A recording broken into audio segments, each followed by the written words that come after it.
Hey guys, Nugi here, and today's subject, block and blocking in PoE.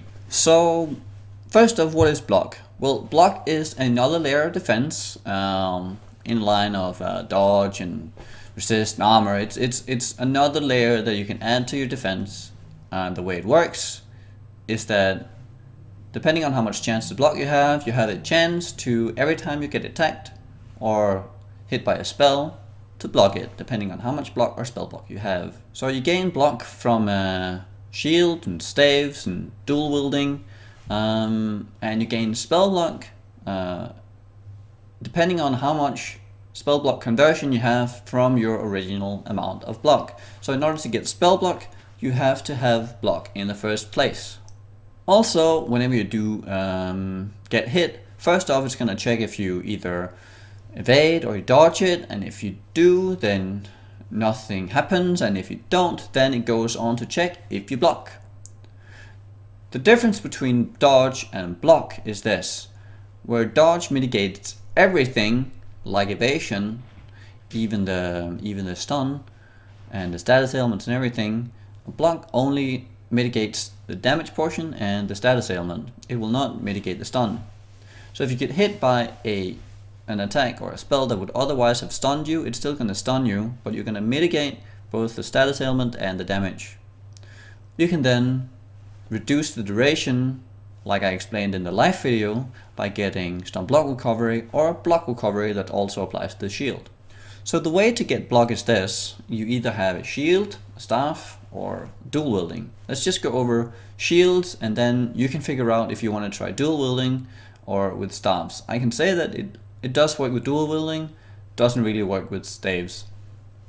So here again, the good old site in Gamepedia, you can see that shields range from 24 to 32. A thing to consider about block is this: block works in the same way as I explained resists works in my resist video.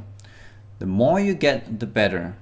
From 0 to 50, the 50% block chance you acquire mitigates half the damage. If you then already have 50 and you get 25 more, you then cut the damage in half again by going to 75. So you can see the 25 points are twice as effective to 75 as the first 50 points, because it reduces it by half again. So getting more towards the maximum amount of block is better. Very important to note: if you ever sit there and think, should I get the last 2% block node to go from 73 to 75, the short answer would be yes. If you already decided to go from 71 to 73, then going to 73 to 75 is what you want to do. There can be some other considerations. Maybe you haven't maxed out your resist yet and you're really struggling on this, or you're getting a keystone. Of course, there are some things that would maybe delay that decision a little bit, but if it's the last point you need to get to 75, I definitely think you should get it. So another thing I want to tell you about block is this: there's literally nothing in the game that's gonna diminish the effectiveness of block. So resist, you can have maps with minus max resist, which takes away from the top end of the resist, right? That makes the resist worse. You can also be affected by curses, and with armor, if you rely on armor, well, then taking more physical damage through vulnerability or just hard hitting hits, this also diminishes the value of like armor. But blocking, there's nothing in the PvE content that's going to reduce your block. It's only when you fight players which has the sword block nodes that reduce the block chance that's going to affect you. So if you're playing PvE, there's nothing in the game that makes it worse. So the way to acquire block is through gear and passive tree. And as you can see here, through the gear, through the shield, it goes up to 32.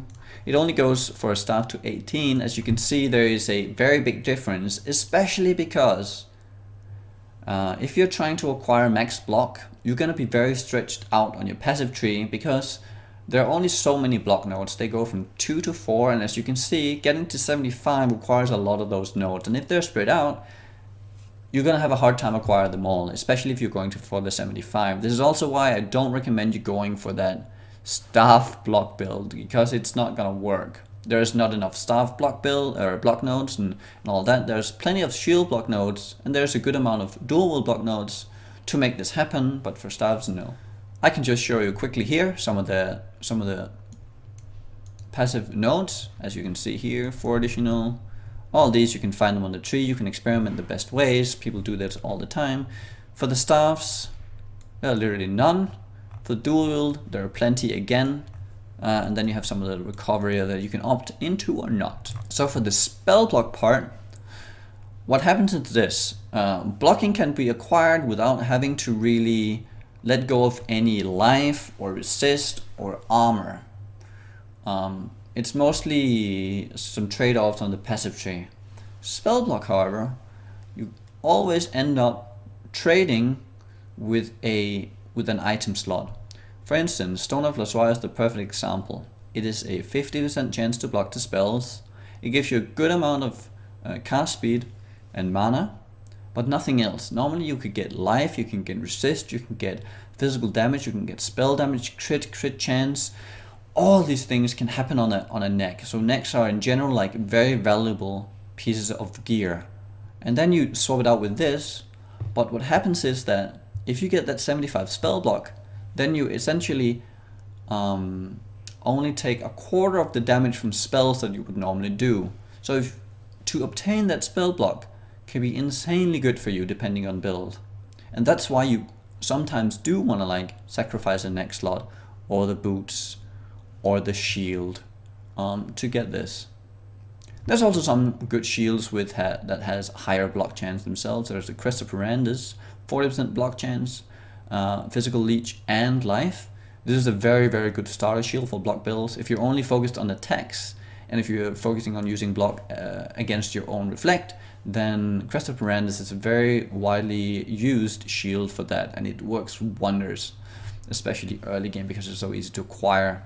Wings of Entropy gives you spell block from dual wielding, and this is gonna work out nicely because from the dual wielding you're always struggling to get that last amount of block, and so getting that spell block might be a little bit hard. So you get some of it here, plus then you can like swap in a few of these items without needing the shield, for instance. So yeah, good for dual wielding. So I hope you guys learned something today about blocking. To recap really quick, getting more block towards the maximum amount is always good.